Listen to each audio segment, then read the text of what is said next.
Hi, I'm Justin Struble with BSG Advisors.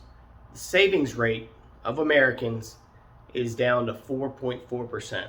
That's not the current month, but the previous month's number, because this is a lagging data that we don't know until it's already happened.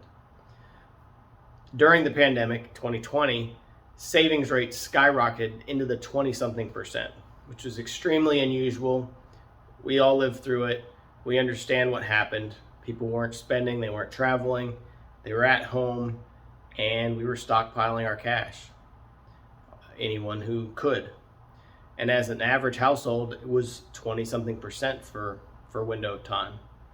And that dropped down over time, and now we're back to what I would call a normal or a traditional level. 4.4% is not great, but it's not bad. It's an acceptable savings rate. What it does tell me is that a lot of households have burnt through that extra cash they saved a couple years ago.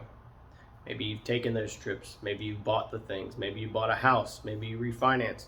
Whatever it is, you've been spending your money doing the things you hopefully want to do, and now you're back to a normal, or what your household considers an acceptable cash flow, positive savings. And as a country, that's around 4.4%. And what that also means to me is inflation is going to be a hurdle. It's a double-edged sword. If inflation continues to rise, then households will spend less. If households spend less, then prices cannot go up because there isn't the demand for those products, those goods and services. I see this as a good thing in the sense that inflation is probably hit its high and is probably on its way down over several years even. But it's not just going to drop from 10% to 2%. I would expect, and the forecasts show that it may drop down to 5%-ish by the end of the year.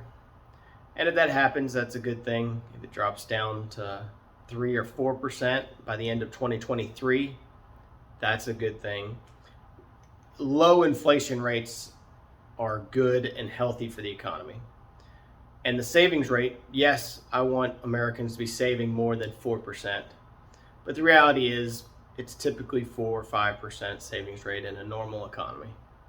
And that tells me that households can pay their bills, they're doing okay, but they're not in pandemic mode where it goes into double digits.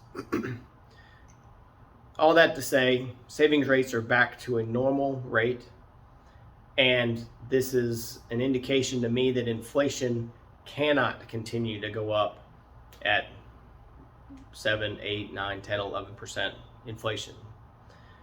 It has to come down because now the pain is getting absorbed by the households, by your cash flow, not your savings. You could have said, oh, things cost more, we're just going to use more of our savings. The savings is gone or being depleted. Now we're back to quote unquote normalcy, and inflation costs have a real effect on what you purchase. Savings rates 4.4%. Make sure you're saving more than 4.4% of your income, but that's the household average in America. I'm Justin Struble with BSG Advisors. If this was valuable, subscribe to my channel, watch some more videos, and I'd love to hear from you. Thank you.